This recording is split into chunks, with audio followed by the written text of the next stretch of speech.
I think this is a good time to transition into our next segment, which is our history segment. And so I thought I would bring Razowski in, and we've talked to him about him before in other episodes, but I wanted to bring him back for two reasons. A, because he makes very bold statement. And have you taken workshop from Razowski? I know Tim has, your husband. Yeah, Tim has. I have not. Because I was in that workshop with him. But Razowski, and I don't know if you know that much about him, Amelia, but he does come out and say, he has a new book out, by the way. This is the second reason. So I should say the second reason first. Does that then make it the first reason? What? That's an option. Anything's an option in improv. Whole face. So his new book, by the way, is called A Subversive's Guide to Improvisation, Moving Beyond Yes and, by David Razowski. And one of the things that he sort of declares is that, and he has said this, and he said this in the workshop we did, was improvisers don't consider themselves actors. They need to study acting techniques. So I thought it would be fitting to bring him in, since we are talking to an actor from the theater, and who is also more than dabbled in improv. So yeah, I mean, I feel like we have talked about that already. Like, it's a good idea to take an acting class to improve your improv, and maybe vice versa, but we don't care about the vice versa because we're improvisers. No offense. So I wanted to move on to some of the other things he kind of bullet points in his book.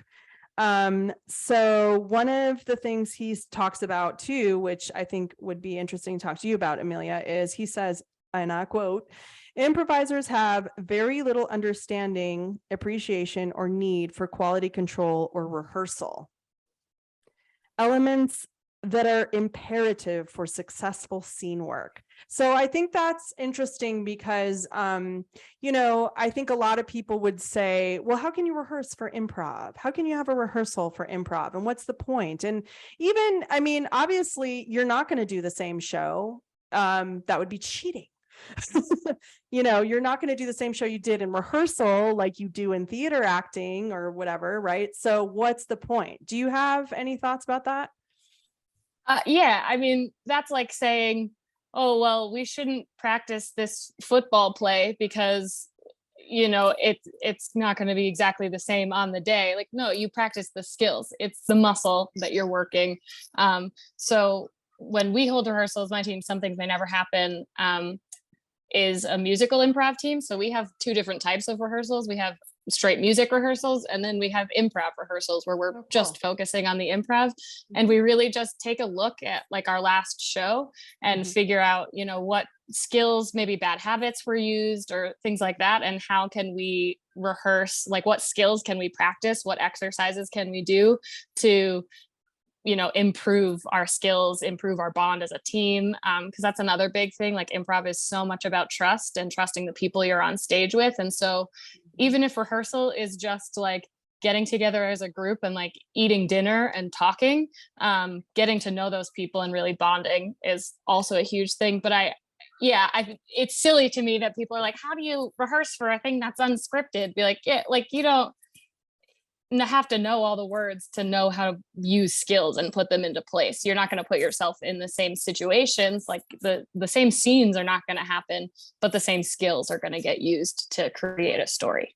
Right. That's great. I love I love how you're saying that just bonding with those people is part of the rehearsal, because part of the reason I love improv so much is because of that human connection that you have there. And you can do a play and have it be an amazing play with someone you totally hate and you're like, F that, forget that guy. But like in improv, like you really have to know the people. Even if you don't like them, you still have to know them on an intimate level. to trust them and to be in that scene and make it really, really good. So, and if you in rehearsal are, or like you said, going out to dinner and you're practicing an improv, building a connection with people, and then you take that into a scripted play and you actually build that connection, think of how much better those words would be if you really took the time in a scripted play to become close with the people that you're on stage with. Just another way improv helps the world. Yeah, I agree. That's one of our big things is eye contact. Those moments where you panic on stage, whether it's improv or scripted, just to ground yourself, just making eye contact with the other person you're on stage with. And I think back to so many scripted shows I did where there were cast members that I would purposefully just be like, I am not going to look at you because I don't care to, or I'm scared to, or whatever it is. And just that idea of like, if we had just bonded enough as a cast to be able to like share in those moments of, a little bit of fear, a little bit of terror, a little bit of the unknown on stage, how much better the scripted work would be and how much more honest and grounded it would be. Yeah, I love that. And actually, like, circling back to Razowski, who, by the way, I didn't do a very good intro of, David Razowski, for those listeners out there who may not be familiar with him. He is pretty famous in the improv world, and he did 10 reviews at Chicago's Second City, performing with people like Steve Carell, Stephen Colbert, Amy Sedaris, Rachel Dratch, who those are all pretty well-known people. And then he was also the director of the Second City Hollywood for 10 years. So he's pretty well renowned in the improv world. He also, part of his experience was working in a theater group that went around touring prisons and some pretty violent prisons. And it reminded me just what you guys were talking about with sort of making those connections with people, whether it be theater actors or improvisers, because he has a quote here from his book about his experience working with inmates, where he says, "We convinced inmates to leave their egos, personalities, history, and prison dynamics outside of rehearsal.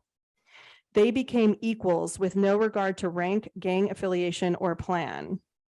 The residencies allowed them to break out of the oppressive routines of their daily lives, and if only for a few hours, have an outlet for a long repressed feelings." So I feel like, of course, we're not prisoners, but sometimes, I mean, we're not going to compare ourselves to people in prison, but I'm sure we all more metaphorically feel like prisoners of our lives or our routines or our problems. And I know Jess has already mentioned several times how, just being able to take a couple of hours and playing with others and making connections is such a freeing and such a nice way to just like be human for a second without, all these defenses and everything.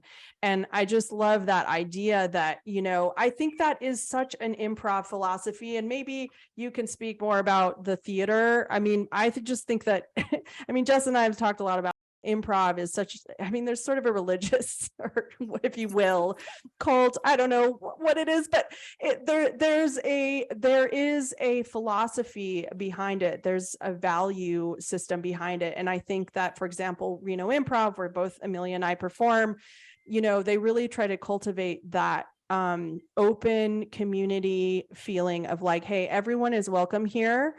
I think that goes not only so far with a performance, but also just connecting with people. And I'm wondering, because you're saying like, when I was more of a beginning actor, I didn't want to connect with those people. Do you think that's something that came from improv, or was it more just something that as you did more theater, that just sort of developed?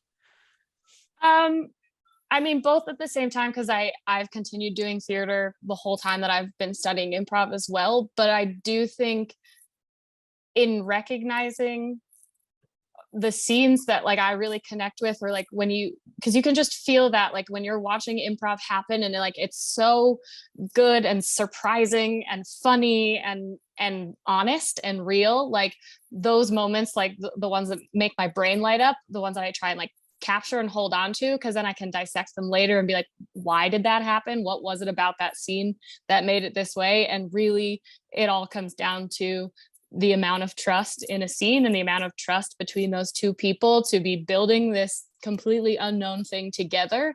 And so in recognizing that, like seeing that continue to come up in scenes that I really liked watching in improv, I definitely took that and was like, I need to apply that to my scripted acting, because like it's the same when you are watching live theater or a movie or whatever, those moments where you get completely lost in it, and you are believing everything honestly that's happening on screen or on stage or whatever. Everything else kind of fades away and you're really just immersed in this honest thing. Those moments come from the trust between the people on stage being able to like create this reality together, whether it's scripted or improvised.